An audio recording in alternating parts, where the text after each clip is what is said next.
गांव के किनारे एक पुराना खंडरनुमा घर था। लोगों का कहना था कि वहाँ रात के समय अजीब आवाज़ आती थी। गांव के बच्चे उस घर के पास जाने से डरते थे, लेकिन एक दिन युवा रामू ने तय किया कि वह सच्चाई का सामना करेगा। रात को रामू अपने दोस्तों के साथ घर के पास गया। वहाँ चांद की हल्की रोशनी में उन्होंने देखा कि खिड़कियाँ टूट चुकी थीं और दरवाजे खड़खड़ाते थे। जैसे ही वे अंदर गए, एक ठंडी हवा का झोंका उन्हें छू गया। अचानक उन्हें एक फीकी सी आवाज़ सुनाई दी, मुझे बचाओ।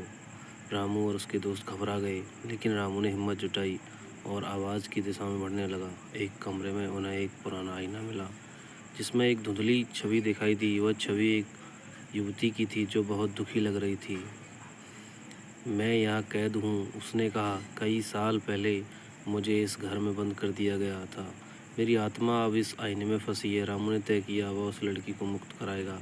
उसने पुरानी किताबों की तलाश की जो उसे किसी जादू या मंत्र के बारे में बताए। अंततः उसे एक पुरानी किताब मिली जिसमें लिखा था कि उसे आईने के चारों ओर एक विशेष हल्दी का ताबीज़ बनाना होगा। उसने अपने दोस्तों की मदद से ताबीज़ बनाया और उसे आईने के चारों ओर लपेट दिया। अचानक आईने में एक चमक हुई और लड़की की आत्मा बाहर आ गई। वह बेहद खुश थी और उसने रामू को धन्यवाद दिया। जैसे ही वह लड़की आईने से बाहर आई, घर में एक चमकदार रोशनी फैल गई और पुराना खंडर धीरे धीरे नया बनने लगा। रामू और उसके दोस्तों ने देखा कि अब उस घर में डर नहीं था, बल्कि प्रेम और शांति का माहौल था।